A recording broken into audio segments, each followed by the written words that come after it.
ఒకప్పుడు పేడతో కట్టినటువంటి గోడలతో ఉన్నటువంటి పాకైనా, అలాగే పెంకుటిళ్ళైనా, అలాగే పెద్ద పెద్ద ఇళ్ళు కట్టుకున్న మనకున్నటువంటి ఈక్వేషన్స్ కాంబినేషన్స్, అది బంకమట్ట, లేకపోతే బెల్లం పాకం పోసిందా, లేకపోతే చక్కటి ఇసక సిమెంట్ ఇవన్నీ కలిపి కంకర కలిపినటువంటి మిక్సర్తో చేసిందా, ఇట్లాగా సున్నంతో దాన్ని చేసినటువంటి ఒక స్ట్రాంగ్ గోడలు అవి ఉండే.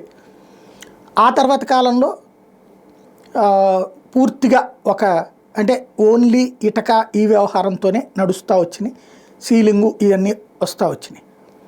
క్రమంగా ఇప్పుడు ఏమైంది, చాలా చోట్లన ఇల్లు కట్టుకుంటున్నటువంటి వాళ్ళు వేగంగా కట్టాలన్నటువంటి దాంతో కావచ్చు, లేదా నీళ్లు దొరకకపోవడం వల్ల భూగర్భ జలాన్ని వాడుతున్నారు. భూగర్భ జలాలతో కట్టినటువంటి ఇళ్ళు తర్వాత తొందరగా పాడైపోతున్నాయి, కుంగిపోతున్నాయి.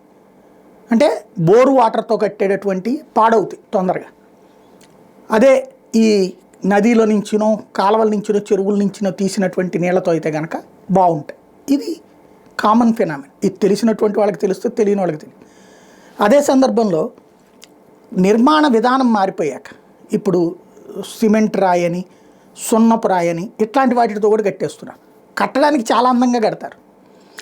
ఆ తర్వాత ఇదివరకటి రోజుల్లో మనకి ఆక్సిజన్ లెవెల్స్ బాగుండేది, ఇంట్లో ఎలాంటి శ్వాసకోశ సమస్యలు వచ్చేవి. ఇవాళ రోజున అపార్ట్మెంట్లో శ్వాసకోశ సమస్యలు తొందరగా వస్తున్నాయి, లేదా ఈ ఇండివిజువల్ హౌసెస్లో కూడా వస్తున్నాయి. ఎందుకని? బయట వాతావరణ కాలుష్యం కాదు, మన ఇంట్లో ఆ కట్టినటువంటి ఇటుకలు కాకుండా ఈ కట్టినటువంటి వివిధ పద్ధతుల ద్వారా ఏసీ లేకపోతే ఇంట్లో ఉండలేని పరిస్థితి. మామూలుగా ఇటుకతో కట్టినటువంటి ఇల్లు రెండు విధానాన్ని, ఎండని తట్టుకుంటుంది, చలిని తట్టుకుంటుంది. బట్ ఇలా కట్టేటటువంటి ఇళ్ళది అట్లుండదు. అయితే ఇప్పుడు కాలం మారిపోయింది, వేగం అవసరమైపోయింది, డబ్బులు పడేస్తే తొందరగా అయిపోవాలన్నటువంటిది. ఇప్పుడు కంటైనర్ హౌస్లు వచ్చినాయి. వీటికి తోడు ఇప్పుడు 3D హౌసెస్ అట. తాజాగా ఏకంగా విల్లాలు కూడా కట్టే ఇచ్చాట. 3D హౌసెస్ వచ్చేటప్పటికి కాంక్రీట్ 3D ప్రింటర్ సాంకేతికతతో విల్లాలు నిర్మించేస్తున్నారట. తొలి అంతస్తుతో కలిపి 4 నెలల్లో పూర్తి చేసేస్తారట.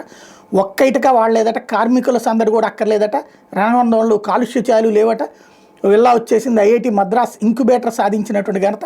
ఇక డీప్ టెక్ స్టార్టప్ త్వస్తా సంస్థ పూణేలో 3D ప్రింటెడ్ విల్లా నిర్మించింది. గోద్రేజ్ ప్రాపర్టీస్తో కలిసి దేశంలోని తొలి విల్లా పూర్తి చేసిన ఘనత సొంతం చేసుకుంది.